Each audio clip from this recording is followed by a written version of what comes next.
রাত গভীর, শহরের যান্ত্রিক কোলাহল এখন স্তব্ধ। আপনি আপনার ছাদের কার্নিশে হাত রেখে দাঁড়িয়ে আছেন। মাথার ওপর অনন্ত আকাশ, হাজার হাজার তারা, কেউ উজ্জ্বল, কেউ বা ম্লান। এক অদ্ভুত নিস্তব্ধতা। এই মুহূর্তে এক বিশাল মহাবিশ্বের নিচে দাঁড়িয়ে যদি কেউ আপনাকে হুট করে জিজ্ঞেস করে বসে, আচ্ছা, এই সব কিছুর শুরু কোথায়? প্রশ্নটা শুনতে খুব সাধারণ, কিন্তু উত্তর খুঁজতে গেলেই মগজের ভেতর একটা শূন্যতা তৈরি হয়। আমরা ছোটবেলা থেকে শুনে এসেছি, ঈশ্বর মানেই বিশ্বাস, ঈশ্বর মানেই ভক্তি। কিন্তু আজ আমরা সেই পথে হাঁটব না। আজ কোনো মন্ত্র নেই, কোনো ধর্মগ্রন্থের উদ্ধৃতি নেই। আজ শুধু একটা হোয়াট ইফ, একটা সাহসী ভাবনার খেলা।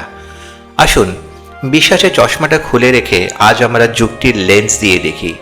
What if god is a logical necessity? ঈশ্বর যদি বিশ্বাসের বিষয় না হয়ে গণিত বা লজিকের মধ্যে অনিবার্য সত্য হতো, তাহলে কি হতো? ভাবুন তো, আপনি একটা লাইনে দাঁড়ানো অনেকগুলো ডমিনো দেখতে পাচ্ছেন। শেষের ডমিনোটা পড়ে গেল। কেন পড়ল?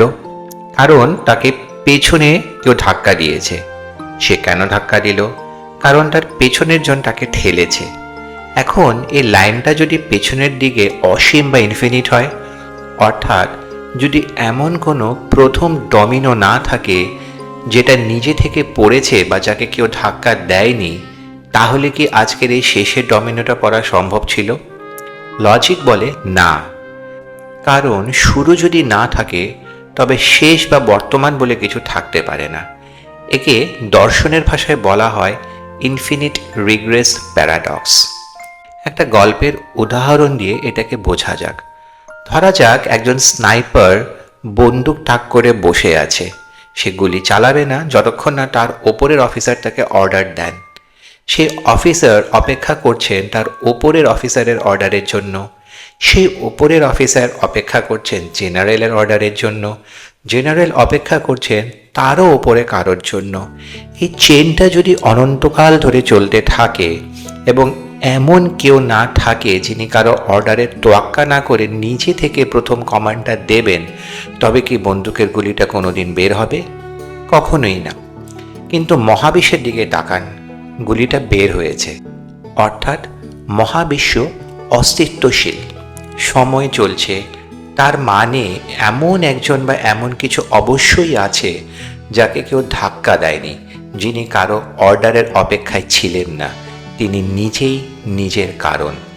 লজিকের ভাষায় ইনি নেসেসারি বিং। আমরা সুবিধার জন্য তাকে ঈশ্বর ডাকতেই পারি।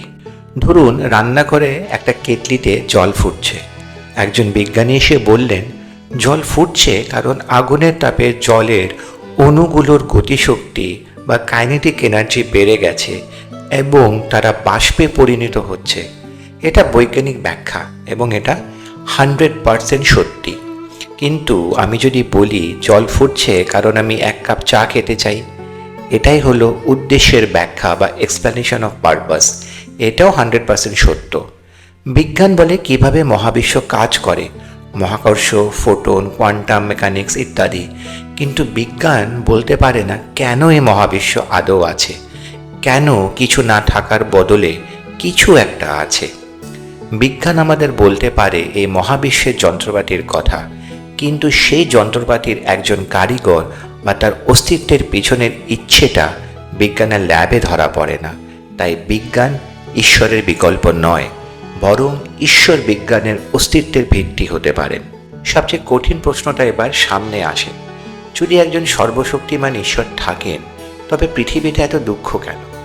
আমরা ঈশ্বরকে কল্পনা করি একজন সুপারম্যান বা পুলিশ হিসাবে, যার কাজ হলো সব খারাপ কিছু থামিয়ে দেওয়া। কিন্তু আমরা ভুল ভাবছি। ভাবুন তো, এমন একটি ভিডিও গেমের কথা যেখানে কোনো শত্রু নেই, কোনো বাধা নেই, লাফ দিলে পড়ে যাওয়ার ভয় নেই। গেমটা খেলতে আপনার কেমন লাগবে? ভীষণ একঘেয়ে এবং অর্থহীন। অথবা একটা জিমন্যাসিয়ামের কথা ভাবুন, যেখানে যদি লোহার ডাম্বেলগুলো ওজনে হালকা হতো, অভিকর্ষ না থাকতো, তবে কি আপনার পেশি তৈরি হতো? বাধা, কষ্ট এবং ইভেল, এগুলো কি মহাবিশ্বের কোনো ত্রুটি? নাকি এগুলো এক বিশাল টেস্ট আর্কিটেকচারের অংশ? যদি কষ্ট না থাকতো, সহানুভূতির কোনো অস্তিত্ব থাকতো না। যদি বিপদ না থাকতো, সাহসের কোনো মানে থাকতো না। যদি পাপ করার ক্ষমতা না থাকতো, তবে ভালো হওয়ার মধ্যে কোনো কৃতিত্ব থাকতো না।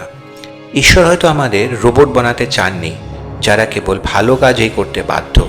তিনি হয়তো চেয়েছিলেন এমন সত্তা যারা খারাপ করার ক্ষমতা থাকা সত্ত্বেও ভালোটা বেছে নেবে। এই স্বাধীনতা বা ফ্রি উইলের দাম অনেক বেশি, আর দুঃখ কষ্ট সেই স্বাধীনতারই পার্শ্ব প্রক্রিয়া। অনেক চিন্তাবিদ বলেন নৈতিকতা বা মরালিটি মানুষের প্রয়োজনেই তৈরি। সমাজ টিকিয়ে রাখার জন্য আমরা নিয়ম বানিয়েছি, যেমন চুরি করো না, খুন করো না। কথাটা সত্যি, কিন্তু এর গভীরে আরেকটা প্রশ্ন আছে। সমাজ যদি ঠিক করে যে দুর্বলকে মেরে ফেলাই নিয়ম, যেমনটা হিটলার বা অনেক স্বৈরাচারী ভেবেছিলেন, তাহলে কি সেটা নৈতিক হয়ে যাবে?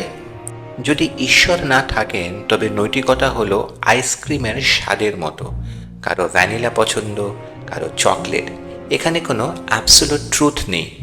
আবার সেই ছাদটার কথা ভাবুন। ভোর হয়ে আসছে, তারারা মিলিয়ে যাচ্ছে। আপনি হয়তো এখনও নিশ্চিত নন। যুক্তির এই গোলকধাঁধায় ঈশ্বরকে খুঁজে পাওয়া সহজ নয়, এবং সেটাই স্বাভাবিক। কিন্তু এই হোয়াট ইফের জার্নি আমাদের একটা জায়গায় নিশ্চিত নিয়ে যায়। এই মহাবিশ্ব কোনো দুর্ঘটনা নয়। আপনার অস্তিত্ব কোনো কেমিক্যাল বিক্রিয়ার ফল নয়। পেছনে একজন লেখক আছেন, কারণ বইটা পড়া যাচ্ছে। পেছনে একজন শিল্পী আছেন, কারণ ক্যানভাসে রং লেগে আছে। ঈশ্বর হয়তো কোনো বিশেষ ধর্মের মোড়কে নাও থাকতে পারেন। তিনি হয়তো কোনো চার দেওয়ালের মন্দিরে বা মসজিদে আটকা পড়েন না।